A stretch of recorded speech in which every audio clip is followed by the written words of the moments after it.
যাদের মৃত্যু সংবাদ শুনে মানুষরা আনন্দিত হয় এবং তার সম্পর্কে নিন্দাসূচক মন্তব্য করে, মৃত্যুর পর তার পরিণাম খুবই ভয়াবহ। আর যাদের মৃত্যুর সংবাদ শুনে মানুষরা ব্যথিত হয়, তার জন্য উত্তম মন্তব্য করে, মৃত্যুর পর তার পরিণাম খুবই আনন্দদায়ক।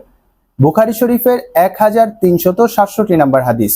হযরত আনাস ইবনু মালিক রাদিয়াল্লাহু তাআলা আনহু থেকে বর্ণিত, তিনি বলেন, কিছু সংখ্যক সাহাবী একটি জানাজার পাশ দিয়ে যাচ্ছিলেন এবং তারা তার সম্পর্কে উত্তম মন্তব্য করল। রাসূলুল্লাহ সাল্লাল্লাহু আলাইহি ওয়াসাল্লাম বললেন, তার জন্য ওয়াজিব হয়ে গেল। এবং তারা কিছুক্ষণ পর আরেকটি জানাজার পাশ দিয়ে যাচ্ছিলেন এবং তার সম্পর্কে নিন্দাসূচক মন্তব্য করলেন। রাসূলুল্লাহ সাল্লাল্লাহু আলাইহি ওয়াসাল্লাম বললেন, তার জন্য ওয়াজিব হয়ে গেল। হযরত ওমর ইবনুল খাত্তাব রাদিয়াল্লাহু তাআলা আনহু রাসূলুল্লাহ সাল্লাল্লাহু আলাইহি ওয়াসাল্লামকে জিজ্ঞাসা করলেন, ইয়া রাসূলুল্লাহ সাল্লাল্লাহু আলাইহি ওয়াসাল্লাম, কি ওয়াজিব হয়ে গেল? রাসূলুল্লাহ সাল্লাল্লাহু আলাইহি ওয়াসাল্লাম বললেন, প্রথম ব্যক্তি যার সম্পর্কে তোমরা উত্তম মন্তব্য করেছো তার জন্য জান্নাত ওয়াজিব হয়ে গেল।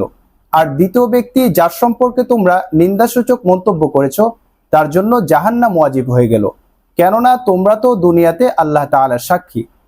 এই হাদিস দ্বারা আমরা বুঝতে পারলাম, মৃত্যুর সময় যাদের সম্পর্কে মানুষ ভালো মন্তব্য করবে, আল্লাহ তাআলা তাদের জন্য জান্নাতকে ওয়াজিব করে দিবেন। আর যাদের সম্পর্কে মানুষ খারাপ মন্তব্য করবে, নিন্দাসূচক মন্তব্য করবে, আল্লাহ তাআলা তাদের জন্য জাহান্নামকে ওয়াজিব করে দিবেন।